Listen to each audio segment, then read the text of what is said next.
எல்லாருக்கும் வணக்கம்.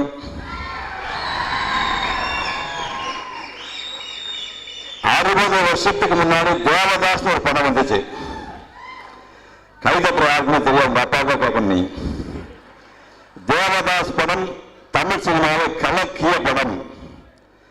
அதன் கதாநாயகன் என் வணக்கத்துக்குரிய நாகேஸ்வர ராவ் அவர்கள். அவருடைய மகன்தான் நாகார்ஜுனா. நான் நாகேஸ்வர அவருடைய ஆர்டன் ஃபேன். இந்த ஃபேனுக்கு பிறந்த பையன் கார்த்தி. ரெண்டு கதாநாயகர்களுடன் சேர்ந்து நடிக்கின்ற படம் இந்த தோழா.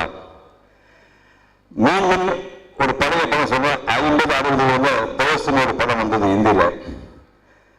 ஒரு கதாநாயகனுக்கு கண்டாவதில்லை, ஒருவன் நடக்க முடியாது, தோல்ல வச்சுக்கிட்டு ஒரு படம் பண்ணாங்க.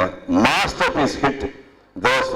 அது மாதிரி இந்த தோழா வம்சவர்கள் இயக்கி டிவிபி தயாரித்த நாகார்ஜுனா அவர்களும் கார்த்தியும் தமிழ்நாடு சேர்ந்த இந்த படம் தோழா மாபெரும் வெற்றி பெற மனப்பூர்வமான வாழ்த்துக்கள் தெரிவித்துக் கொள்வோம். நன்றி. எந்த மேடையில் ஏறினாலும் மாமா சௌக்கியமா அப்படின்னு தான் கார்த்தி கூப்பிடுவேன்.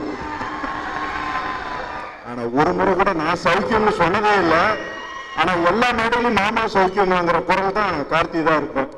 கிட்டத்தட்ட 7-8 வருஷம் ஆயிடுச்சு. நானும் கார்த்தியும் பருத்தி வீரன்ல ஒன்னா ஒர்க் பண்ணோம். அது ஒரு அருமையான அனுபவம். கார்த்திக் அது முதல் படம். நாங்கள் தேனியில் வெகு நாட்கள் 2 பேரும் ஒன்றாவே பல ஷூட்டிங் அனுபவங்களை பகிர்ந்துக்கிட்டு இருந்திருக்கோம். அதுக்கு பிறகு கார்த்தியினுடைய வளர்ச்சி, தன்னை வளர்த்திக்கிட்ட விதம் மிக பிரமாண்டமான வளர்ச்சி.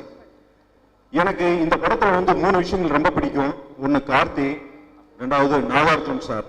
மனசு படத்தில் ஒரு தாத்தாவுக்கு ஒரு மகனுக்கு இடையில நின்று அவர் அந்த ஒரு அன்போடு அவர் பார்த்து சிரிக்கிற அந்த சிரிப்பு இருக்கு இல்லையா, அந்த படத்தை நான் உண்மையிலுமே லவ் சார். அதுக்கடுத்தது தமனா, அவங்கள பத்தி சிறப்பா சொல்லணும். ஒரு ரோஜா பூ மாதிரி அவங்க இயல்புலேயே ஒரு ரொம்ப பிளசண்டான முகம்.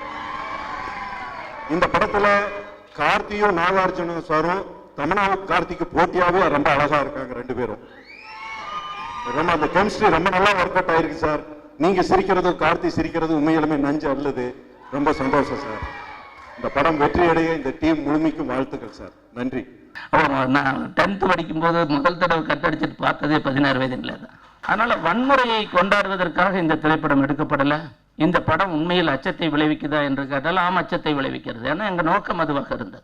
எங்கேயோ பின்னாடி வந்துட்டு இருக்கிற ஒரு லாரி சடன் பிரேக், ஹார்ன் அடிச்சு சடன் பிரேக் அடிச்சான்னா திரும்பி பார்க்காமயே பிளாட்ஃபார்ம் மட்டும் துள்ளி குதிக்கிறது தான் மனித மனம். சுமார் 30 லட்சத்துக்கு மேல வெறும் இளைஞர்களால் பார்க்கப்பட்டிருக்கிற படம் விசாரணை. படத்துல ஃபர்ஸ்ட் காட்சியிலிருந்து அருவாள் எடுத்துட்டு வீசி அருவாள் டிராக்டர்ல எடுத்துட்டு வர்ற படமெல்லாம் தமிழ்ல வந்தாச்சு. உண்மை டேன்னு கூப்பிடுற போலீஸ்காரன் இருந்துட்டு இருக்கிற ஏன்னு கேட்காத ஒரு மானமளந்த சமூகமாக இந்த உலகம் இருந்தது. அதை பின்னாடி அந்த இயக்குனர் சொன்னாரு, இப்படி கை தட்டுவாங்கன்னு நினைச்சு நான் அந்த காட்சியை வைக்கல, அது பிடிக்காம போட்டுன்னு நினைச்சு வச்சேங்கிறார்.